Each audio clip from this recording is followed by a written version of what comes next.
اعوذ باللہ من الشیطان الرجیم بسم اللہ الرحمن الرحیم اذ قالت الملائکۃ یا مریم ان اللہ یبشرک بکلمۃ منہ اسمہ المسیح عیسی ابن مریم وجیہا فی الدنیا والآخرہ ومن المقربین ویکلم الناس فی المہد وکہلا ومن الصالحین قالت رب انا یکون لی ولد ولم یمسسنی بشر قال كذلك الله يخلق ما يشاء اذا قضى امرا فانما يقول له كن فيكون ويعلمهم الكتاب والحكمة والتوراة والانجيل ورسولا الى بني اسرائيل اني قد جئتكم بآية من ربكم اني اخلق لكم من الطين كهيئة الطير فانفخ فيه فيكون طيرا باذن الله وَأُبْرِئُ الْأَكْمَحَ وَالْأَبْرَصَ وَأُحْيِي الْمَوْتَى بِإِذْنِ اللَّهِ وَأُنَبِّئُكُم بِمَا تَأْكُلُونَ وَمَا تَدَّخِرُونَ فِي بُيُوتِكُمْ إِنَّ فِي ذَلِكَ لَآيَاتًا لَكُمْ إِن كُنتُم مُّؤْمِنِينَ وَمُصَدِّقًا لِّمَا بَيْنَ يَدَيَّ مِنَ التَّوْرَاةِ وَلِأُحِلَّ لَكُم بَعْضَ الَّذِي حُرِّمَ عَلَيْكُمْ وَجِئْتُكُم بِآيَةٍ مِّن رَّبِّكُمْ فَاتَّقُوا اللَّهَ وَأَطِيعُونِ ان اللہ ربی وربکم فاعبدوہ ھذا صراط مستقیم صدق اللہ العظیم۔ ہم نے پیچھے دیکھا کہ حضرت زکریا علیہ السلام کا واقعہ بیان ہو رہا تھا کہ کس طرح زکریا علیہ السلام نے سیدہ مریم علیہ السلام کو دیکھ کر اللہ کے معجزات جو تھے ان پر ظاہر ہو رہے تھے، انہوں نے اپنے صاحبزادے کے لیے، اپنے بیٹے کے لیے دعا کی۔ ایک دعا یہ ہے اور دوسری دعا جو آپ فرما رہے تھے اس سورہ انبیاء میں ہے، وہ بھی حضرت زکریا علیہ السلام کی ہے، رب لا تذرنی فردا وانت خیر الوارثین۔ ایک دعا یہ ہے اور ایک دعا یہ ہے یہاں پہ جو آپ نے کی، ربی حب لی من لدنک ذریۃ طیبہ انک سمیع الدعاء۔ یہ دونوں دعائیں حضرت زکریا علیہ السلام کی ہیں، جس کے جواب میں اللہ نے ان کو یحییٰ علیہ السلام کی بشارت عطا فرمائی۔ اب اسی تسلسل میں چونکہ مریم علیہ السلام کا ذکر چل رہا ہے، پھر مریم علیہ السلام کو اللہ رب العزت نے اپنے ایک خاص معجزے کے لیے انتخاب کیا تھا، یعنی اللہ اپنی قدرت کا اظہار بھی کسی نہ کسی واسطے کے ذریعے کرتے ہیں۔ تو مریم علیہ السلام پوری کائنات میں وہ واحد ہستی ہیں، عورتوں کے اندر بھی اور مردوں میں بھی، جن کے اللہ نے ایک عجیب معجزے کے لیے ان کا انتخاب فرمایا۔ اس لیے فرمایا ان اللہ اصطفیٰ کی، اے مریم تمہارا انتخاب کیا ہے، علی نساء العالمین، ساری جہان کی عورتوں پر، یعنی کس حوالے سے؟ اس معجزے کے اظہار کے لیے اللہ نے ان کا انتخاب فرمایا تھا۔ اب اللہ مریم علیہ السلام سے مخاطب ہیں، اذ قالت الملائکہ، جب ملائکہ نے، فرشتوں نے ان کو خوشخبری دی، یا مریم، اے مریم، ان اللہ یبشرک بکلمۃ من، اللہ آپ کو ایک کلمہ کی خوشخبری دیتے ہیں۔ اب دیکھیں مریم علیہ السلام کنواری ہیں، نو عمر ہیں، پاکیزہ ہیں۔ اب اللہ رب العزت براہ راست اس طرح بات نہیں کرتے، یہاں شرم و حیا کے تقاضے ہیں، اسی اللہ نے کلمہ کا لفظ استعمال کیا، جس سے عیسائی جو ہے وہ مغالطہ کے اندر پڑ گئے کہ شاید یہ کوئی خاص اللہ کا بیٹے ہیں۔ نہیں، یہ شرم و حیا کا تقاضا تھا کہ ایک کنواری کو کس طرح اس بات کی بشارت دی جائے گی کہ تمہارے بیٹا پیدا ہوگا۔ اس لیے اللہ نے کلمہ کا لفظ استعمال کیا، چونکہ پوری کائنات میں کا ظہور جو ہے اللہ کے کلمہ کن سے ہی ہوتا ہے۔ اللہ کہتا ہے کن، سب کچھ ہو جاتا ہے، اسی کن میں سے ایک کن جو ہے سیدنا عیسیٰ علیہ السلام کی پیدائش ہے۔ فرمایا کہ وہ ایک کلمہ کی ہم تم کو بشارت دیتے ہیں، اسمہ المسیح، جن کا نام مسیح ہوگا، عیسیٰ ابن مریم، اور وہ مریم کے بیٹے ہوں گے عیسیٰ۔ یہیں پر جڑ کاٹ دی ساری نصرانیت کی کہ اللہ کا کوئی بیٹا نہیں ہے، وہ مریم کے بیٹے۔ آپ نوٹ فرمائیں قرآن مجید میں جب بھی عیسیٰ علیہ السلام کا تذکرہ ہوتا ہے تو اللہ فرماتا ہے عیسیٰ ابن مریم، عیسیٰ ابن مریم، عیسیٰ ابن مریم، بار بار اس کی وضاحت ہو رہی ہے کہ اللہ کے بیٹے نہیں ہیں، لم یلد ولم یولد، اللہ کا نہ جنا ہے نہ وہ جنا گیا ہے۔ تو یہ فرمایا کہ وہ عیسیٰ ابن مریم ہوں گے اور ان کا نام، ان کا لقب ہوگا مسیح، ان کا لقب مسیح ہے اور نام عیسیٰ ابن مریم ہے۔ مسیح سے مراد ہے، یہ بنی اسرائیل کے اندر یہ روایت تھی کہ جب بھی کوئی نیا نبی بنتا یا نیا بادشاہ بنتا، اس کے سر پر تیل لگا کر اس کو ایک بشارت دیتے، سر پر تیل لگا کر اس کو بشارت دیتے۔ سیدنا داؤد علیہ السلام کو بھی ایسے بنایا گیا، سلیمان علیہ السلام کو بھی ایسے بنایا گیا۔ نئے نبی کے لیے بھی جو پچھلے نبی تھے وہ اس کی سر پہ تیل لگاتے، اور نئے بادشاہ کے لیے بھی۔ عیسیٰ علیہ السلام کے لیے اگرچہ نہیں ایسا کیا گیا، لیکن اللہ نے فرمایا کہ میں نے اس کو پیدائشی مسیح بنا دیا، تو اس کا جو پیدائشی مسا جو ہے وہ میری طرف سے وہ مسا ہے، تمہیں اس کے لیے تیل لگانے کی ضرورت نہیں۔ فرمایا کہ وجیہن فی الدنیا، دنیا کے اندر بھی بڑا باوجاہت ہوگا، والآخرہ، اور آخرت کے اندر بھی۔ یعنی اس وجاہت کا عالم دیکھیں، اگرچہ یہودیوں نے ہزار ان کے خلاف سازشیں کی، کسی کو ان کی عزت اور عصمت پہ انگلی اٹھانے کی نوبت نہیں آئی۔ یعنی یہ جرت نہیں ہوئی کسی کی کہ تم تو یوں ہو، کیسے پیدا ہوئے، تمہارا باپ کون ہے، یہ نہیں۔ یہودی بھی یہ کہنے کی جرت نہیں کر سکے، چونکہ اللہ کی طرف سے ایک ان کو روب اور اللہ کی طرف سے ایک وجاہت ان کو عطا کی گئی تھی۔ فرمایا وہ دنیا کے اندر بھی وجاہت والے ہوں گے اور آخرت کے اندر بھی، وَمِنَ الْمُقَرَّبِينَ، اور اللہ کے خاص بندوں میں سے، مقرب بندوں میں سے ہوں گے۔ وَيُكَلِّمُ النَّاسَ فِي الْمَهْدِ وَكَهْلًا، اور مریم علیہ السلام کو بشارت یہ بھی دی گئی کہ تم پریشان نہ ہونا، یہ بچہ جو خود اپنی بشارت دے گا۔ ایک اور صورت کے اندر آتا ہے انی عبداللہ، کون سی صورت ہے؟ سورہ مریم ہے غالباً۔ جب عیسیٰ علیہ السلام جب بولتے ہیں تو بات یہاں سے شروع کرتے ہیں کہ میں اللہ کا بندہ ہوں اور میں نبی بنا کر ورسولا الی بنی اسرائیل۔ تو فرمایا کہ یہ مہد کے اندر، یعنی اپنے پنگھوڑے کے اندر ہی یہ لوگوں سے کلام کریں گے، وَقَهْلًا، اور اپنے بڑھاپے کے اندر بھی کلام کریں گے، وَمِنَ الصَّالِحِينَ، اور یہ صالحین میں سے جن کا اللہ نے انتخاب کر رکھا ہے ان میں سے ہوں گے۔ قالت ربی انا یکون لی ولد، وہی زکریا علیہ السلام والی بات، مریم علیہ السلام نے پوچھا یا اللہ میرے بیٹا کیسے پیدا ہوگا، ولم یمسسنی بشر، میری تو شادی نہیں ہوئی، کسی بشر نے آج تک مجھے چھوا نہیں ہے، میں تو کنواری ہوں، میرے بیٹا کیسے پیدا ہوگا۔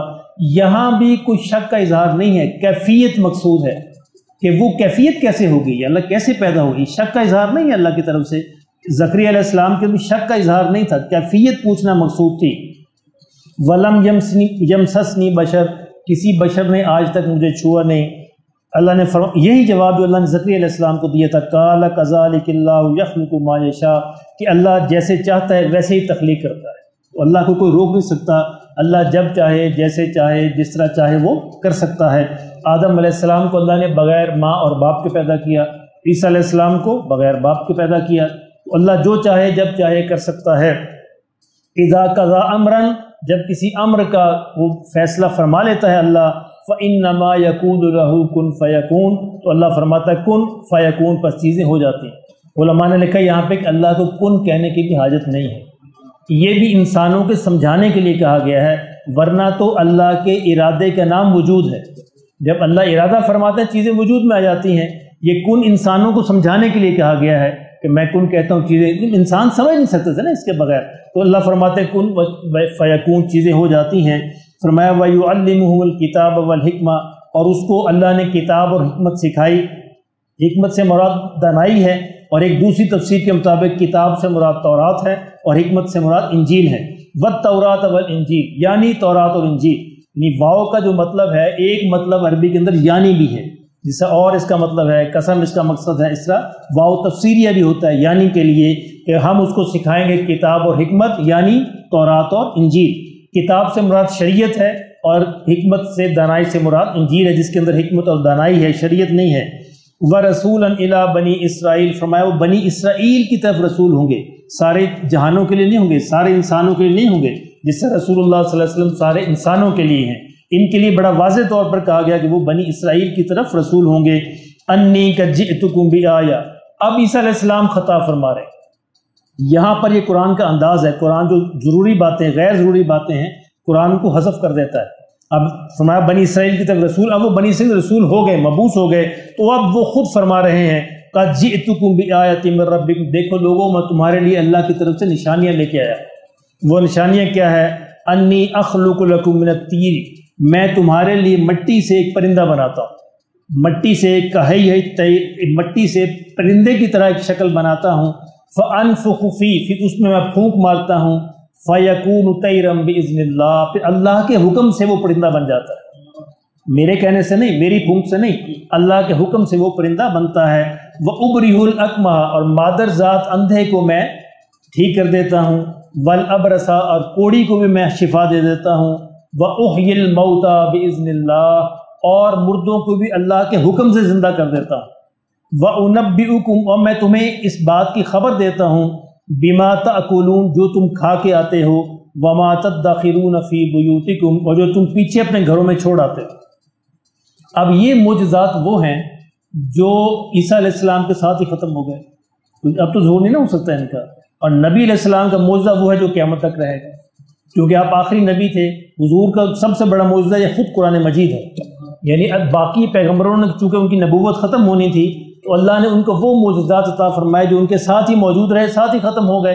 اب کوئی ہم پرندے بنا کے ان کو اڑا نہیں سکتے، اب ہم مادر ذات اندھے کو بینا نہیں کر سکتے، کوڑی کو اچھا نہیں کر سکتے، مردوں کو زندہ نہیں کر سکتے، اور یہ عیسیٰ علیہ السلام کی زندگی تک محدود تھا چونکہ ان کی نبوت وہیں تک تھی۔ لیکن جب رسول اللہ صلی اللہ علیہ وسلم کی باری آئی تو اللہ نے ان کو وہ معجزہ عطا فرمایا جو قیامت تک باقی رہے گا۔ ان فی ذلک لآیۃ لکم ان کنتم مؤمنین، فرمایا تمہارے لیے نشانیاں اس میں اگر تم ایمان لانے والے بنو۔ تو یہ کافی نشانیاں، یہ معجزات جو ہیں میرے اللہ کے پیغمبر ہونے کے، اللہ کے سفیر ہونے کے، اللہ کے رسول ہونے کے۔ اور فرمایا اور نشانی کیا ہے، وَمُصَدِّقًا لِمَا بَيْنَ يَدَيَّ مِنَ التَّوْرَاةِ، اور تمہارے ہاتھوں میں، تمہارے پاس جو تورات ہے اس کی میں تصدیق کرتا ہوں، یعنی میں کہ نئی شریعت نہیں لے کے آیا، میں اسی تورات کی تصدیق کرتا ہوں۔ وَلِأُحِلَّ لَكُمْ بَعْضَ الَّذِي حُرِّمَ عَلَيْكُمْ، اور اس تورات میں سے جو چیزیں حلال کی گئی تھی تمہارے لیے، جن کو تمہارے مولویوں نے حرام کر دیا تھا اپنی کرتوتوں سے، میں اس کو دوبارہ حلال کرنے آیا۔ یعنی تورات کے بعض احکامات کو ان کے فقیہوں نے، ان کے فریسیوں نے اپنی شدت کی وجہ سے ان پر کچھ چیزیں حرام کر ڈالی تھی۔ مثلا سبت کا معاملہ ہے، سبت سے مراد ہے ہفتے کے دن، یعنی ہفتے کے دن بنی اسرائیل پر پابندی تھی کہ وہ ہفتے کے دن کوئی کام نہیں کریں گے۔ کام سے مراد ہے کہ وہ معاشی ایکٹیویٹی نہیں کریں گے، لیکن وہ بڑھتے بڑھتے بڑھتے بڑھتے جہاں تک پہنچ گئے کہ جناب بیمار کو دوا بھی نہیں دیں گے، یعنی کوئی کام نہیں کریں گے، بس سارا دن آرام کریں گے، کوئی کسی چیز کو ہاتھ نہیں لگائیں گے۔ یہ ان کی اپنی طرف سے کچھ چیزیں انہوں نے اپنے اوپر ناجائز کر لی تھی۔ تو عیسیٰ علیہ السلام نے کہا کہ میں اس شریعت کو صحیح طریقے سے جو ایسی اللہ نے نازل فرمائی تھی اس کو میں بحال کرنے آیا ہوں، کوئی نئی شریعت لے کر نہیں آیا۔ اس چیزوں کو جو تم نے حرام کی تھی اپنے اوپر اس کو حلال کرنے آیا ہوں۔ وَجِئْتُكُمْ بِآیَةٍ مِّن رَبِّكُمْ، اور تمہارے لیے اللہ کی طرف سے میں نشانی لے کے آیا ہوں۔ فَاتَّقُوا اللَّهَ، پس اللہ ہی سے ڈرو، وَأَطِیعُونِ، اور میری اطاعت کرو۔ ہر پیغمبر کا یہی یعنی دعوت ہوتی ہے کہ اللہ سے ڈرو، میری اطاعت کرو۔ نوح علیہ السلام نے بھی یہی کہا کہ اللہ سے ڈرو اور میری اطاعت کرو۔ ان اللہ ربی و ربکم، کیونکہ وہی میرا رب ہے، وہی تمہارا رب ہے، میں اس کا بیٹا نہیں ہوں، میرا رب بھی وہی ہے، میرا پروردگار بھی وہی ہے، اور تمہارا پروردگار بھی وہی ہے۔ فاعبدوہ، پس اسی کی عبادت کرو۔ ھذا صراط مستقیم، یہی سیدھا راستہ ہے۔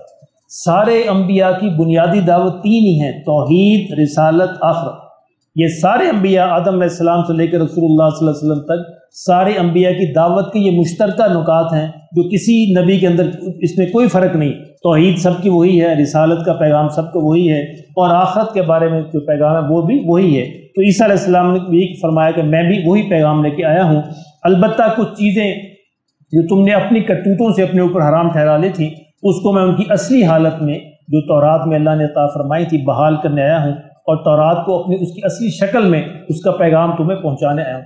اس لیے فرمایا، اس لیے آتا ہے تاریخ کے اندر عیسیٰ علیہ السلام صرف 12 سال کے تھے، یعنی 12 سال کی عمر سے اللہ نے ان کی زبان پر ایسی حکمت اور دانائی بیان فرما دی تھی کہ جب وہ بیت المقدس میں کھڑے ہو کر بات کرتے تھے ان کے بڑے بڑے پادری اور ان کے بڑے بڑے فقیہ، ان کے بڑے بڑے علماء تنگ رہ جاتے تھے، اور مخلوق جو ہے وہ ٹوٹی پڑتی تھی، یعنی اتنے اثرات تھے ان کی زبان کے اندر۔ یہی وجہ تھی کہ انہوں نے کہا یہ تو بنتے بنتے بادشاہ بن جائے گا، یہ بادشاہت کو فکر پیدا ہو گئی، یہ تو اس کی اتنی مقبولیت ہو رہی ہے، ایسا نہ ہو بادشاہت کا دعویٰ کر دے اور ہماری بادشاہت پہ قبضہ کر لے۔ اور کچھ جو وہاں کے جو پادری تھی، پروہت تھے جو مندر کے بنے ہوئے تھے، ان کو بھی ڈر پیدا ہوا کہ ہماری جو ہے یہ ٹھیکیداری یہ بھی جو ہے شک کے اندر پڑ جائے گی۔ تو بادشاہت نے اور اس مذہبی جو اجارہ داری تھی، ان دونوں نے مل کر عیسیٰ علیہ السلام کے خلاف سازش کی، اور اس سازش کے نتیجے میں بقول عیسائیوں کو انہوں نے صلیب پر چڑھا دی۔ یہ ان کی سازش تھی۔ عیسیٰ علیہ السلام کی زندگی ایک عجیب زندگی ہے، جس طرح آپ کی پیدائش ایک معجزہ ہے، اس کا آپ کی وفات بھی معجزہ ہے۔ یعنی عیسائی یہ سمجھتے ہیں کہ ہم نے ان کو وفات دے دی، عیسائی یہ سمجھتے ہیں کہ صلیب پر چڑھا دیا، اور کہتے ہیں وہاں پہ ان کا انتقال ہو گیا، ان کو قبر میں دفن کر دیا گیا، 3 دن تک قبر میں رہے، 3 دن کے بعد پھر دوبارہ زندہ ہو گئے اور دوبارہ زندہ ہو کر آسمانوں پر چلے گئے۔ اس کو ایسٹر، اس دن وہ ایسٹر مناتے ہیں۔ ایسٹر اسی تہوار کا نام ہے جس دن عیسیٰ علیہ السلام بقول ان کے دوبارہ زندہ ہو کر آسمانوں پر گئے۔ یہودی جو ہیں وہ ابھی تک اصلی عیسیٰ کا انتظار کر رہے ہیں، ان کے خیال میں ابھی اصلی جو مسیح ہے اس نے آنا ہے۔